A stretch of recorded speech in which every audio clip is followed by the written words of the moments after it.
So, we're always start off with when we work through this protocol, we always start off with what we know about the subject we're working with. So, let's start off. I mean, I guess we'll raise hands just for the sake of civility. But what are some things that you come in after watching the video and reading that brief article about inquiry-based learning? Yeah, go ahead. I think that students gather, analyze, and synthesize information, and I guess in an analogy form, I think of it as they have to get their hands dirty, whether it be digitally or whatever. It's just not the information happening to them. They're engaged in pursuing the information. Okay. Their hands dirty. I like that. What else? You really have to take the time to teach them how to communicate within their cooperative group, with you, with outside sources and that kind of stuff. But they're craving it at the same time. Once you give them the words, it's amazing how much they'll use them. Yeah, so collaboration, big part of it, teaching them how to do that effectively. I was going to go off of that and just talking about student discourse and encouraging those conversations and that collaborative work among students and not just with the teacher and the student. Yeah, absolutely. I think it's another answer. Based on some type of overriding question. Yeah, okay. I'll insert my own language here, but what we call driving question. Other things that you know about inquiry-based learning coming in? It needs to be based on something that actually has substance and connects outside of their classroom, so they see a need and a reason for it. So learning connects to the real world. One also has a genuine audience. Okay.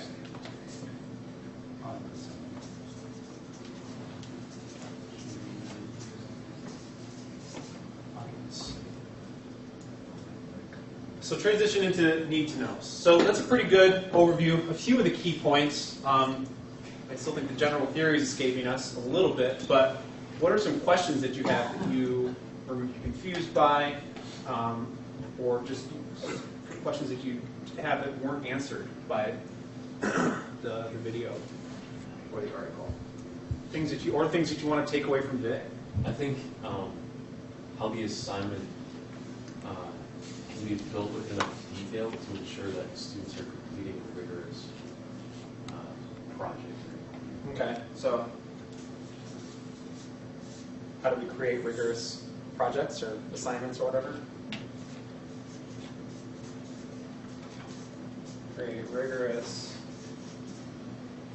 lessons, units, projects. Okay? I think the key to being successful, and it was in the article, is that classroom management, and oftentimes teachers shy away from it Okay. because of the classroom management component. Okay, so yeah, we'll talk about classroom management a lot.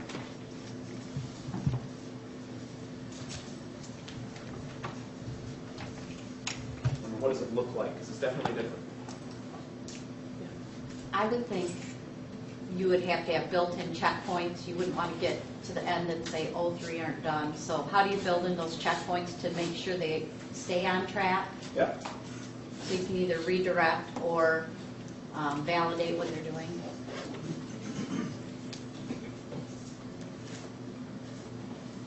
Other things? I guess the thing I've struggled with most is if you go, when you're connecting with an outside company or outside source, sometimes those don't exist for repeats. So it's constantly reinventing and making sure that it's still relative both to the outside world and to your curriculum in the classroom. Okay, so establishing, so is your question, would you say your question is more focused on like how do you establish long-term relationships, or how do you account for that? You can never count on somebody being there again.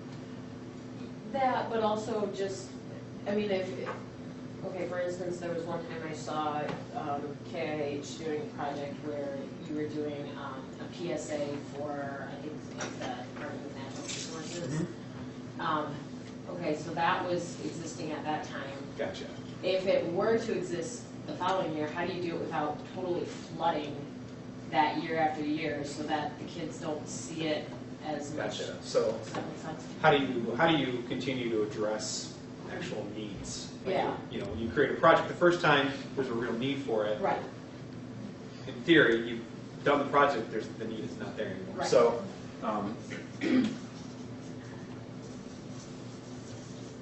creating need for projects. Good question. It took me a minute to get it, but good question. Other questions that you guys want to come away with, whether it's IBL or the digital tools aspect of it? How do we use digital tools to support it?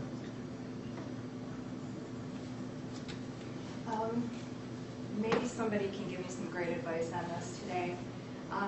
But one of my downfalls is being able to communicate with the local small town newspaper and have people put the articles in the paper that the students need to be able to see and the community needs to be able to see based on their projects. And with technology the way it is today and with the direction newspapers are going, is there a different venue for that? Okay, so I guess venues for publicity. Yes.